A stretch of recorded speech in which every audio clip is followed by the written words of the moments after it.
Bien, bonjour. Je vais vous expliquer la première fois que j'ai vu les hommes en noir. Donc, c'était au mois de janvier 2024. J'avais été dans une association avec des amis. On avait joué aux cartes, on s'était bien amusé. Et le soir, quand je suis rentrée, je me suis rendu compte que ma poignée de porte, quand j'ai voulu sortir pour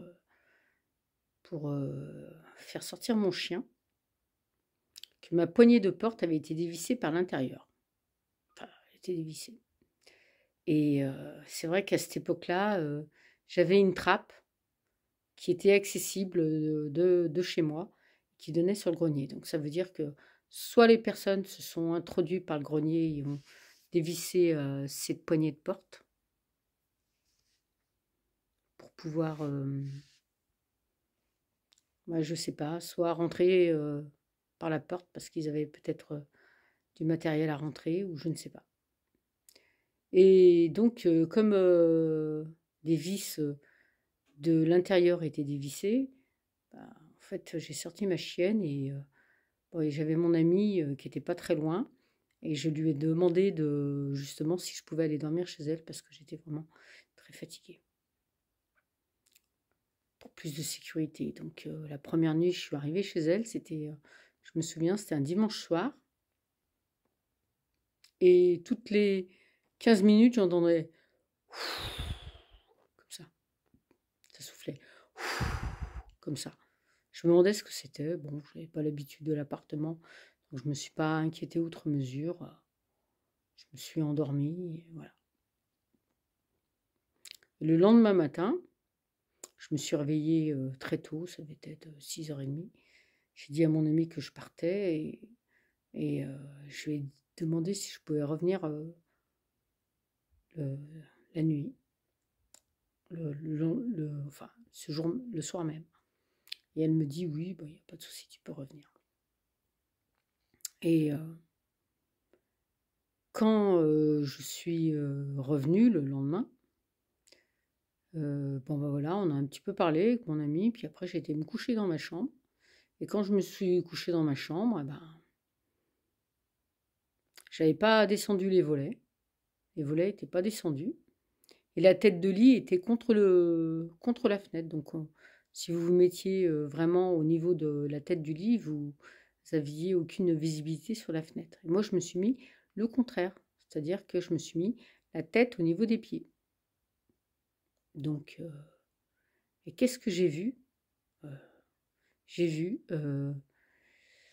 2 hommes habillés en noir qui sont descendus avec des cordes en façade. On devait être au 3e ou au 2e étage. Je ne sais pas exactement. Donc, non, c'est sûr que je ne m'attendais pas du tout à ça. Je ne pensais pas du tout à ça. Donc, je sais ce que j'ai vu. C'est certain. Donc, c'est pas dans un de mes délires, comme certains pourraient vouloir le faire croire.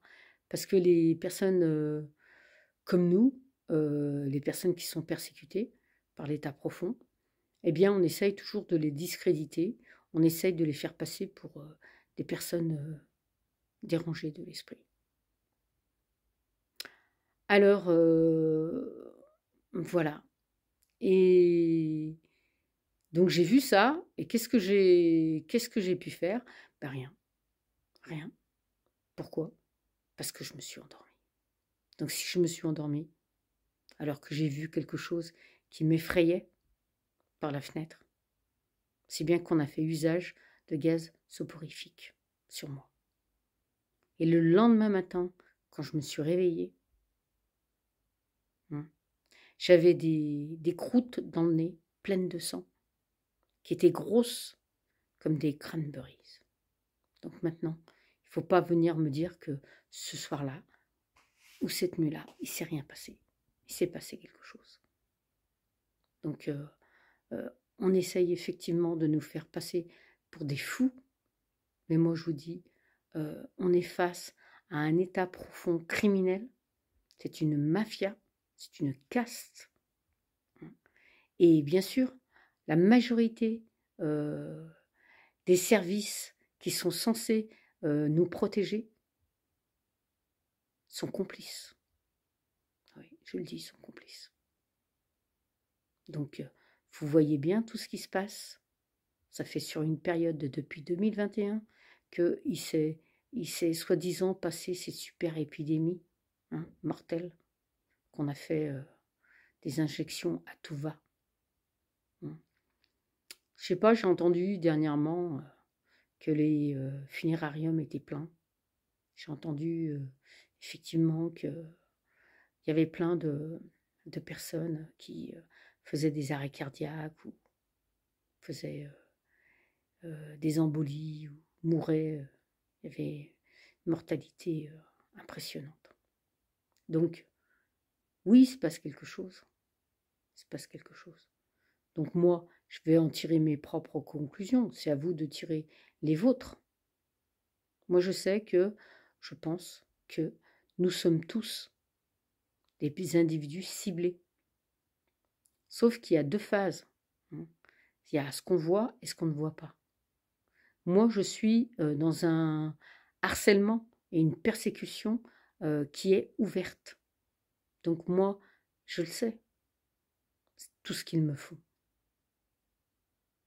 Donc voilà.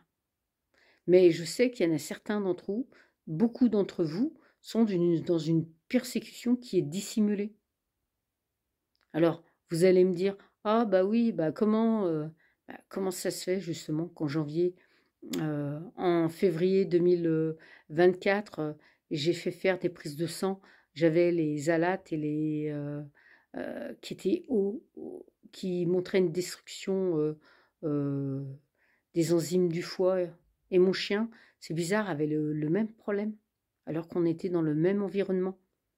Moi, j'ai la bouche qui me brûle, j'ai les gencives qui me brûlent. Ma chienne, elle n'arrête pas de se racler la gorge également. Elle n'arrête pas de tousser, ma chienne. Donc maintenant, il faut arrêter de nous faire penser que tout ça est psychologique. Il n'y a rien de psychologique. C'est de la logique, c'est tout. Je ne suis pas en train de penser qu'on me veut du mal. Non. Non, je ne pense pas ça. Mais je vois qu'on me fait du mal. Et je vois que ça fait depuis septembre 2023 qu'on s'acharne sur moi. Donc voilà, je le sais. Donc je sais ce que je dis. Donc non, si certains d'entre vous pensent qu'on est dans enfermé dans une psychose paranoïaque ou je ne sais quel délire, ou dans un délire, non, ce n'est pas le cas. Voilà. Je suis en pleine possession de mes facultés mentales et physiques. Voilà. Et je vous dis que là, effectivement, on est dans une phase où nous avons un État criminel qui essaye de tuer et qui tue des citoyens français. Sur ce, messieurs, dames, portez-vous bien et attention à vous. Au revoir.